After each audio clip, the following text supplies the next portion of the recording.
Telephone tapping ద్వారా black mail చేసి కోట్ల రూపాయలు వసూలు చేసుకున్న బీఆర్ఎస్ ను బ్లాక్ మెయిల్ రాజకీయ సమితి అని ఈ రోజు నేను అధికారికంగా చెప్పదలుచుకున్నా.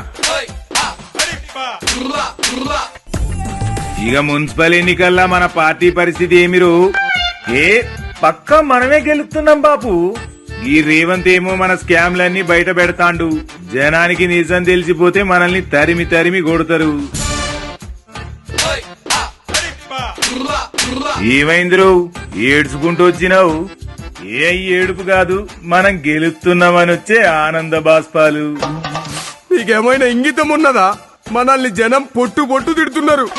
గదేంది, తిల్లుగాడు మనమే గెలుస్తున్నామని చెబుతున్నాడు కదా. బీఆర్ఎస్ అంటే బ్లాక్ మెయిల్ రాష్ట్ర సమితి అని జనాలకు అర్థమైంది. ఆలు మగల ఫోన్లు కూడా ట్యాప్ చేసి విన్నారు, స్కాములు చేసిరు, 10 ఏండ్లలో మస్తు లంగ పనులు చేసిండ్రని జనాలకు అర్థమైంది. అందుకే తరిమి తరిమి కొడుతున్నారు. అవన్నీ పట్టించుకోబాక్రి. నువ్వు నీ అయ్యా ఏసీలో కూర్చొని మస్తు చెబుతారు, కానీ జనాల్లోకి పోయి చూడు, మనల్ని తరిమి తరిమి కొడుతున్నారు.